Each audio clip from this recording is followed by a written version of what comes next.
La ilaha illallah, la ilaha illallah, Muhammadur Rasulullah sallallahu alaihi wasallam. Jamaah ingkang kula hormati, izinkan saya di depan ini untuk mengajak diri saya, mengingatkan diri saya dengan mempergunakan kitab Tanbihul Ghafilin. Tanbihul Ghafilin niki artinya untuk peringatan bagi yang lupa. Kula kali panjenengan niki wis ngerti babagan masalah sholat niku pun ngerti. Cilik sampai sepuh ngenten ki wis kenal ambek sholat. Tapi kadang-kadang saking pintere niku kaya-kaya wis wapal, kadang-kadang niku sholate buanter. Soale wis hafal, tidak semakin khusyuk. Ada kita lihat zaman Rasulullah niku khusyuk-khusyukan oleh sholat. Ada ono sing melembat oleh weteng ini cilik-cilikan. Jadi kepingin sholat niku zaman Rasulullah momen kaya mati ngoten niku. Zaman Rasulullah. Cuma ada beberapa hal yang diingatkan kalian Rasulullah. Nah niki ngilingaken tengah wakula kali panjenengan. Nuwun sewu niki. Soalnya saya yakin tadi bapak-bapak, ibu-ibu itu sudah mengerti. Tapi kadang-kadang kalah ambek keadaan. Kalah keadaan sehingga sholatnya itu ada yang sedikit dilakoni tidak dengan khusyuk. Kadang-kadang katut imam nek jadi makmum niki khususnya 5 waktu nih. Katut imam ibu banter melok banter. Soalnya kula nate niku keranten imami kita sih nem banter niku kula ibu banter dadi maca mboten banter. Mantun salat kula cegemas binjing nek imami rada kelan titik nggih. Mosok ngalang-alang salat tarawih niku. Nggih ngoten. Nah, di sini jamaah yang dimuliakan oleh Allah, saya tidak mitati kulon mboten mitati siji-sijine. Cuma saya membacakan satu hadis yang diriwayatkan oleh Al-Hasan Al-Basri. Rasulullah niku nate matur bersabda. Dan ini koreksi terhadap diri kita ini kira-kira termasuk yang ada di diri kita, apa termasuk juga yang pernah kita lakukan ini. Dalam persiapan sholat sampai dalam pelaksanaan sholat. Jemaah yang dimuliakan oleh Allah, ada beberapa sahabat termasuk Sayyidina Ali niku nek waktu manjing sholat, waktu tiba waktunya sholat niku apa ini ku gemeter.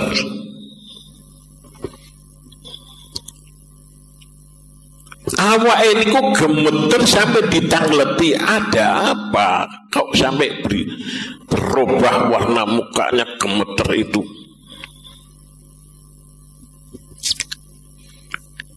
Ketu ditangleti ngoten niku jawab Ali. Jawabnya Sayyidina Ali, tiba waktunya yang pernah diamanahkan kepada langit, bumi dan gunung. Pada saat itu langit dan gunung dan bumi itu menolak. Jenengan pun apal nih.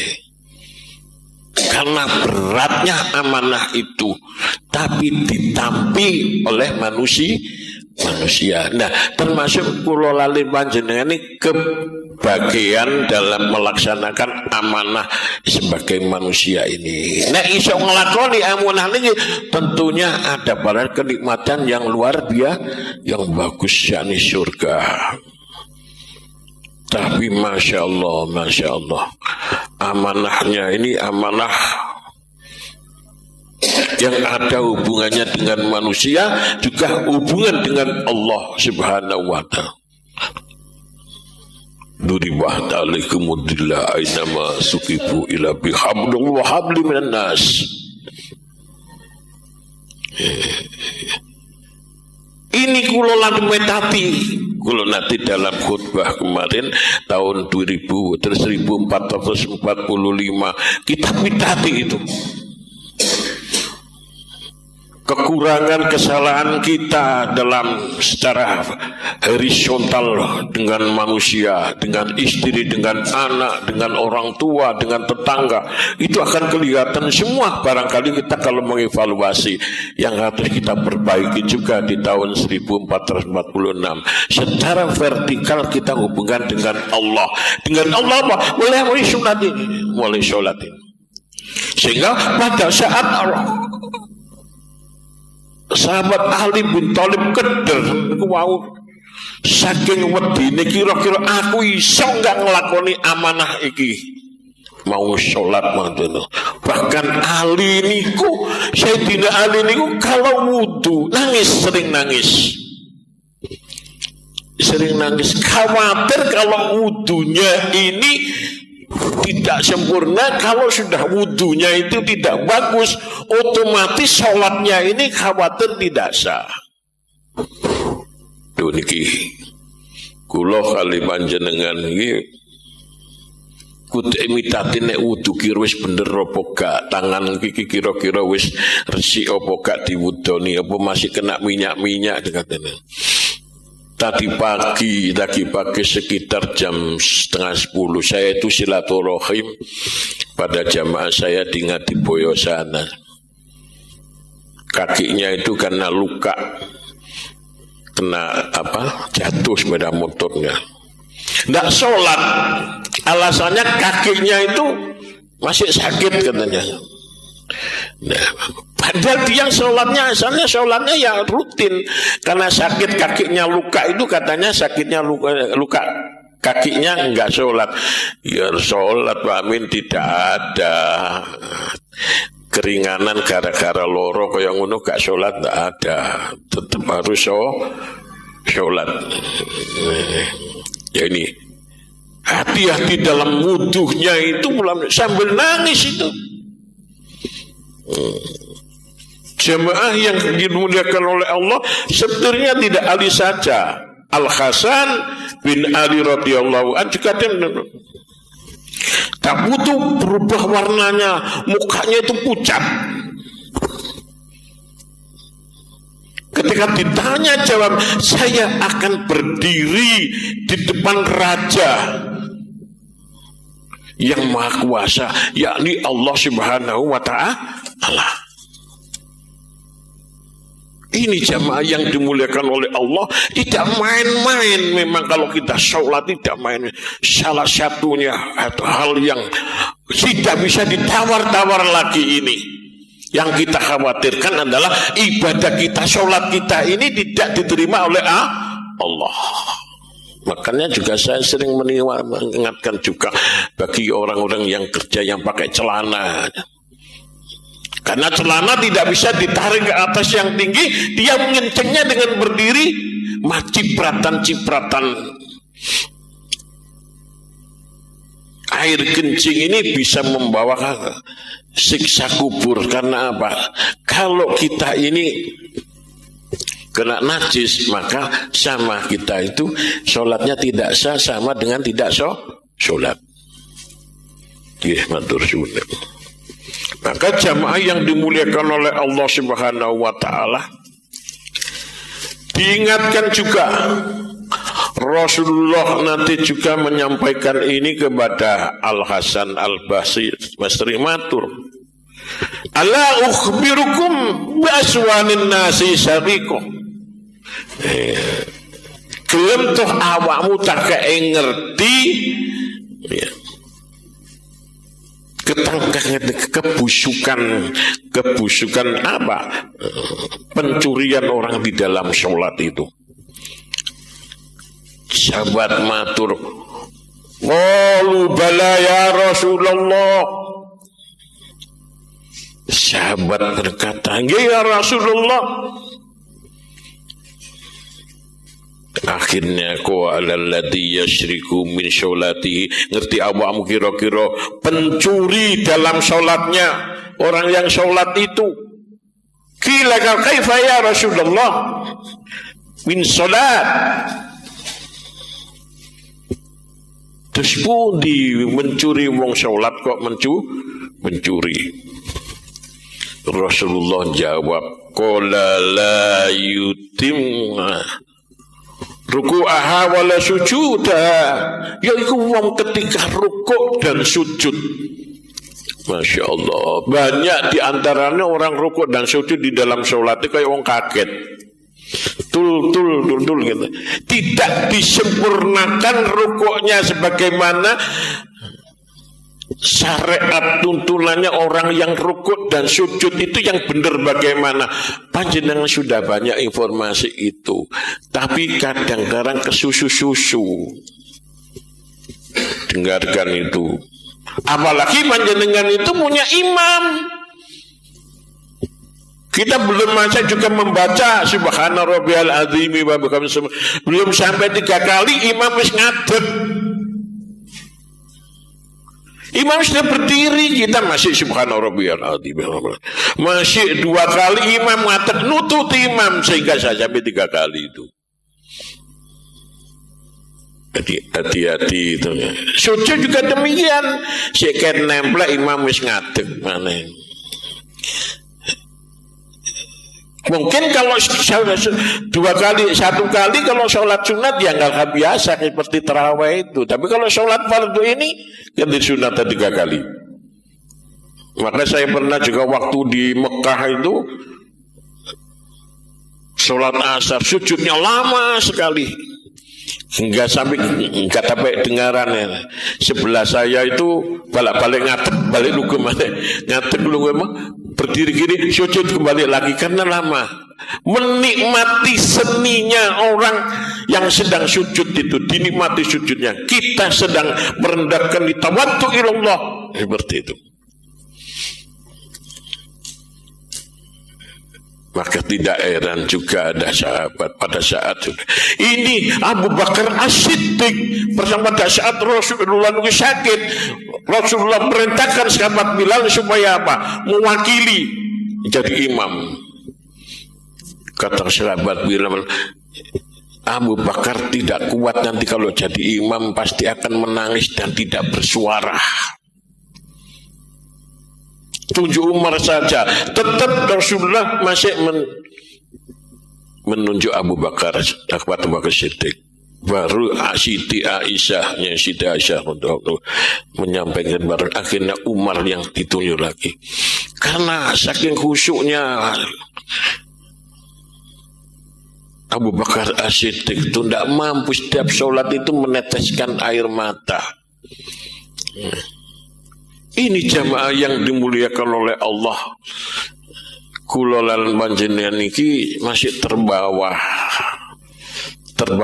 arus apa yang dilakukan imam. Nek rodok suwe titik kok ketahuan wah imam iku kok kesuwen. Itu dulu saya juga nek sing imam iku suwe nang. Kadang-kadang nuwun sewu rukuke suwe. Gak kerungu apalagi ruki suaranya apa? Imamnya suaranya pelan.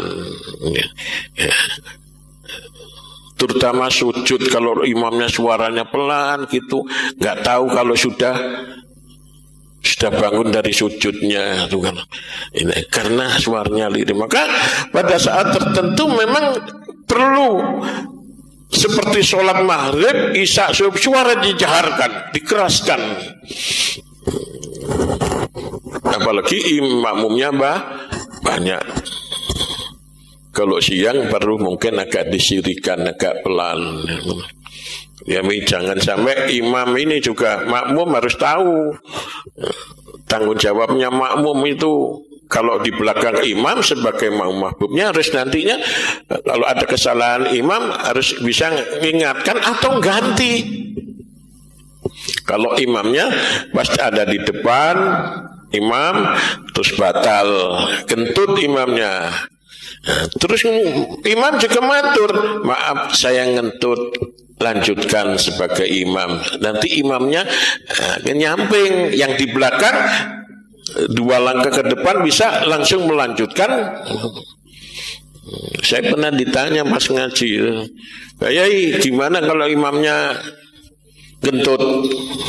Karena pada saat saya jamaah dengan teman-teman guru itu banyak imamnya ngentut tapi gak ngerti kalau pas ngentut itu imami guyuk kewekel. Guyuk. Terus ditanya selesai, tadi kamu jadi imam kok guyuk kewekel itu gimana? Tertawa-tawa itu. Aku ngentut. Karena tidak tahu gimana porsinya menjadi imam guyuk kewekel itu. Di sana. Makanya di samping itu sebagai makmum juga harus ngerti di belakang imam suaranya jangan sampai mengganggu imam, baik takbir tahmid maupun juga itu harus tahu di belakangnya. Jangan nunggu imam burine imam persis kena maca surat malam maca Fatihah dibanterno juga takbir dibanterno, subhan dibanterno. Mendengar itu Rasulullah pernah, aku lu gak ngajak balapan nangone buriku itu. Diingatkan. Maka nek jadi makmum nang buri aja merem. Dengarkan Pak yang itu biasa merem. Akhirnya ya Pak, imam belum sampai rukuk di si sing buri malah katut malah rukuk berentetan itu. Ini saja. Jadi jamaah yang dimuliakan oleh Allah, yang digolongkan pencuri dalam sholat itu kata Rasulullah orang-orang yang sujudnya belum sempurna wes melanjutkan pada kegiatan rakaat selanjutnya seperti itu. Allahu Akbar belum sampai subhana rabbiyal azim wa bihamdi subhana rabbiyal si oleh pisan makmumin melok ngwatek itu. Jadi apa yang dikatakan yang dipujikan Maha Suci Allah yang Maha Agung. Setelah mujilah aku kepadanya, ini muji subhana rabbiyal azim, memuji Allah subhana rabbiyal a'la, itu memuji Allah.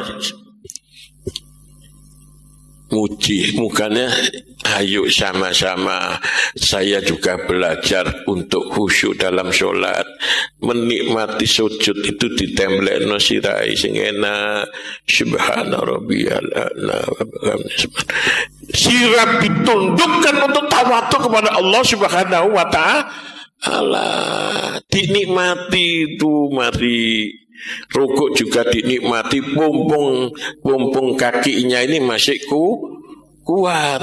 Nanti kalau sudah kadang-kadang nuwun sewu sama saya itu imami sikile rada kotekan ini kan tidak bisa sujud ini. Pak Zainal juga demikian katanya kan.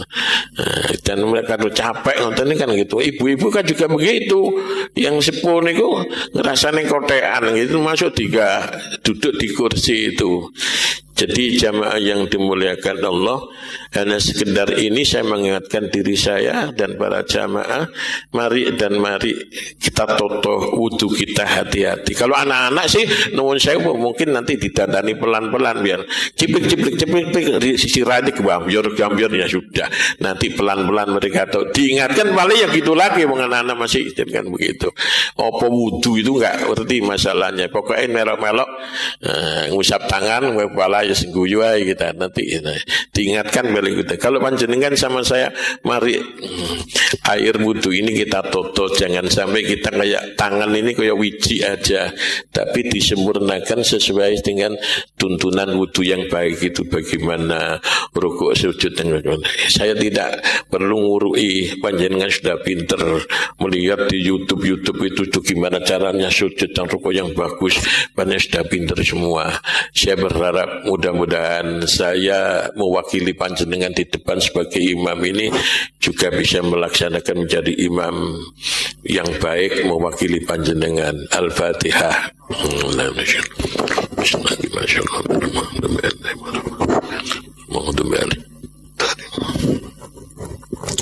Bismillahirrahmanirrahim. Alhamdulillah rabbil alamin. Allahumma shalli wa sallim ala sayyidina Muhammad wa sayyidina Muhammad. Allahumma ja'al ma'ushin wa laqul syabab wa wal hadin nadim wa ma kunna quli la ilaha illallah masyaallah fi hadzal majma' masyan wa rahmatan nasilatan wa barakatan syamilatan wa syadaqan wa sayyidina wa habibina wa syafiina wa qurran من رواهي أربعة الأئمة المجتهدين والعلماء العاملين والفقهاء والمحدثين والمؤرخين أهل القبور من المسلمين والمؤمنين خصوصا إلى أرواح أهل القبور وجماعة يا الله dengan rahmat Masya Allah. Ampuni ya Allah dosa-dosanya ahli kubur para jamaah ya Allah, jauhkan dari siksa-siksa kubur para jamaah ya Allah. Wali-walitina wanhamu maka musyiwarah Rabbana atina fid dunya hasanah wa qina hasanah wa adkhilna jannah ma'al abrar ya azizun ya ghaffar. Alhamdulillah rabbil alamin. Mudah-mudahan pertemuan kita yang pertama berlanjutan dengan baik, ada manfaat ya, dicatat oleh Allah sebagai amal ibadah kita bersama. Wallahu a'lam bishawab. Assalamualaikum warahmatullahi wabarakatuh.